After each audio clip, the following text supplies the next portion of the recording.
నమస్కారం సార్. నమస్కారం అండి. సార్, గత వారం రోజుల నుంచి మీరు రాజకీయాలను పరిశీలిస్తూనే ఉన్నారు.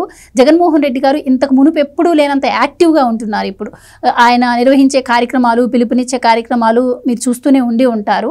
సో ఆయనపైన వస్తున్నటువంటి వ్యతిరేకత, ఆయనపై మోపబడ్డటువంటి ఏవైతే ఆరోపణలు ఉన్నాయో అవి, వీటన్నిటి నుంచి ప్రజల దృష్టిని మరల్చేందుకు ఇలా చేస్తున్నారు అనుకోవచ్చా? ఈ రీకాలింగ్ మేనిఫెస్టో కూడా అందులో భాగమే అంటారా? మీరు సుదీర్ఘంగా అడిగిన క్వశ్చన్కి నేను కొన్ని సజెషన్స్ చెప్తా. అంటే మీకు కాదు, జగన్మోహన్ రెడ్డికి. ఫస్ట్ ఆయన స్పీచ్లు ఎవరు రాసిస్తున్నారో వాళ్ళని మార్చుకోవాలి. న్యాయపరంగా ఎవరు సలహాలు ఇస్తున్నారో వాళ్ళని కూడా మార్చుకోవాల్సిన అవసరం ఉంది. ఎందుకంటే మనం జగన్మోహన్ రెడ్డి అక్రమాస్తుల కేసు నుంచి చూస్తూనే ఉన్నాం. అన్నీ అవే వాదనలు. ఈయన ప్రతిష్టకి భంగం కలుగుతుందని. ఈయనకి ప్రతిష్ట ఉంటే కదా. అక్రమ ఆస్తుల కేసులో నీకు సిబిఐ, ఈడీ కలిసి ఇన్ని ఛార్జ్షీట్లు పెట్టిన వ్యక్తికి ప్రతిష్ట ఉంటుందా? ప్రతి కేసులో అదే చెప్తాడు, నా ప్రతిష్టకి భంగం వాటిల్లుతుంది అంటాడు. కొంచెం మార్చు, స్టైల్ మార్చు, నీ లీగల్ ఎక్స్పర్ట్స్ని కొంచెం మార్చుకో. ఎందుకంటే లీగల్ ఎక్స్పర్ట్స్ అదే రాసింది, అవే అఫిడవిట్లు ఇస్తున్నట్టున్నారు. కొంచెం మార్చుకో. ఇక్కడ జరిగింది ఒక వ్యక్తి మర్డర్. నేనైతే మర్డర్ అనే అంట. నేను డే 1 నుంచి ఇది మర్డర్ అనే చెప్తున్నా. ఎందుకు ఇది అట్లా హిట్ అండ్ రన్ కేసు కాదు. నీకు వాంటెడ్గా ఒక మనిషి మీద కారు ఎక్కింది అని తెలిసిన తర్వాత కూడా జగన్మోహన్ రెడ్డి తప్పించుకునే ప్రయత్నం ఆయన చేశాడు, ఆయన పార్టీ వాళ్ళు చేశాడు. మొత్తం చేసే వాళ్ళందరూ కూడా పోలీసులనే తప్పుదో పట్టించే విధంగా మిస్కమ్యూనికేట్ చేశారు. ఇది అంటే ఏంటి, ఆ నేరం మన మీదకి రాకుండా తప్పించుకోవటం. నేరం మన మీదకి రాకుండా తప్పించుకునే క్రమంలో చేసిన తప్పులు. వీటన్నిటి దృష్ట్యా దాన్ని మనం రోడ్ యాక్సిడెంట్ లాగా చూడకూడదు. అది ఒక హత్య లాంటి అటువంటి కేసే చూడాలి. ఆ దృక్కోణంలోనే చూడాల్సిన అవసరం ఉన్నది. ముందుగా ఐఎమ్ అప్రిషియేటింగ్ గుంటూరు పోలీస్ వాళ్ళు. నేను మొదటి రోజు నుంచి చెప్తూనే ఉన్నాను, ఎప్పుడైతే వీడియో బయటకు వచ్చిందో అప్పటి నుంచి చెప్తూనే ఉన్నాను, ఎవరైతే పోలీసులకి తప్పుడు ఇన్ఫర్మేషన్ని పాస్ చేశారో వాళ్ళని ఐడెంటిఫై చేయండి.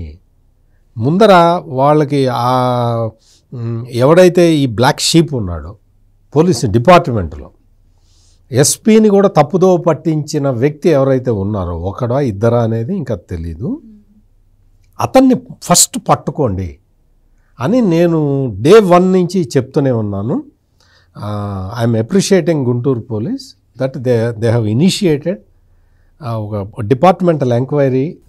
అంటే మీ మాటకి అడ్డు చెప్తున్నానని కాదనుకోండి, అసలు పోలీసులో వైఫల్యం లేదంటారా? ఎందుకు అంటే పక్కదో పట్టించేటట్టు ఎవరన్నా ఇన్ఫర్మేషన్ ఇచ్చినా కూడా దాన్ని వెరిఫై చేసుకోవాల్సిన అవసరం పోలీసులకు లేదంటారా? అలా మీడియా ముందుకు వచ్చేసి మాట్లాడటం వల్ల ఇప్పుడు వాళ్ళకి ఛాన్స్ దొరికినట్టు అవుతుంది. అదే చెప్తున్నాను నేను. ఏంటి అంటే రెగ్యులర్ పోలీసులు ఇచ్చే సమాచారాన్ని స్పెషల్ బ్రాంచ్ పోలీసులతోటి వెరిఫై చేసుకుంటారు. స్పెషల్ బ్రాంచ్ వాడే తప్పిచ్చాడు అనుకో, ఏం చేస్తారు? ఇక్కడ జరిగింది అంటే అందుకనే డిపార్ట్మెంటల్ ఎంక్వైరీ నడుస్తున్నప్పుడు మనం దాని గురించి ఎక్కువ మాట్లాడటం కరెక్ట్ కాదు.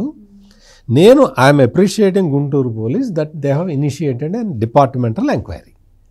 డిపార్ట్మెంటల్ ఎంక్వైరీలో ఖచ్చితంగా ఎవడు మిస్లీడ్ చేశాడు అంటే పోలీస్ ఆఫీసరు ఎట్లా మిస్లీడ్ అయ్యాడు, ఆ మిస్లీడ్ అయిన పోలీస్ ఆఫీసరు ఎస్పీకి ఎట్లా చెప్పాడు, ఎస్పీ ఆ తర్వాత అనుసరించిన విధానం ఏంటి, ఇవన్నీ కూడా తేలుతాయి అన్నమాట.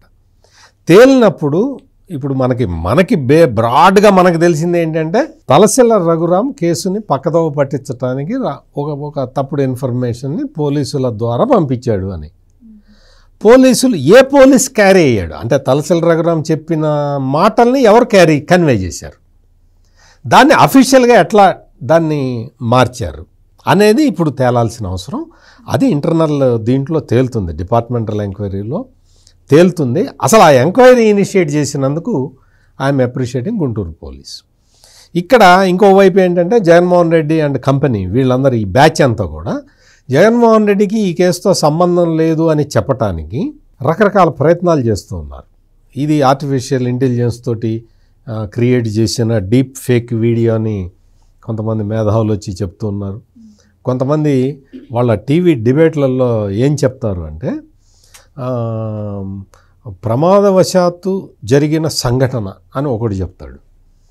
ఇంకొకడు సాక్షి సిస్టర్ కన్సర్న్ ఒకటి ఉంది, ఒక పెద్ద ఛానల్ ఒకటి ఉంది, సాక్షికి అనుబంధ సంస్థ అది. అందులో నిన్న ఒక పెద్ద స్టోరీ వేశారు.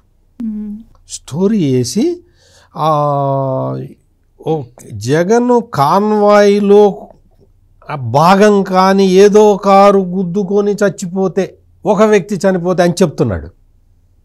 సాక్షిలో సాక్షి కన్నా దారుణంగా ఆ సాక్షి సిస్టర్ కన్సర్న్ టీవీ ఒకటి ఉంది, పెద్ద టీవీ, అది కూడా చాలా పెద్ద టీవీ. ఆ ఛానల్ ఆపరేటర్ కూడా చాలా గొప్ప వ్యక్తి. అని ఇటువంటి అసత్య కథనాల్ని జగన్కి అనుకూలంగా గుప్పిస్తూ ఉంటాడనమాట మార్కెట్లోకి. కాన్వాయ్లో భాగం కూడా కానీ ఏదో ఒక కారు గుద్దుకొని ఎవరో ఒక వ్యక్తి చనిపోతే అని చెప్తూ ఉన్నాడు ఆ ఛానల్లో.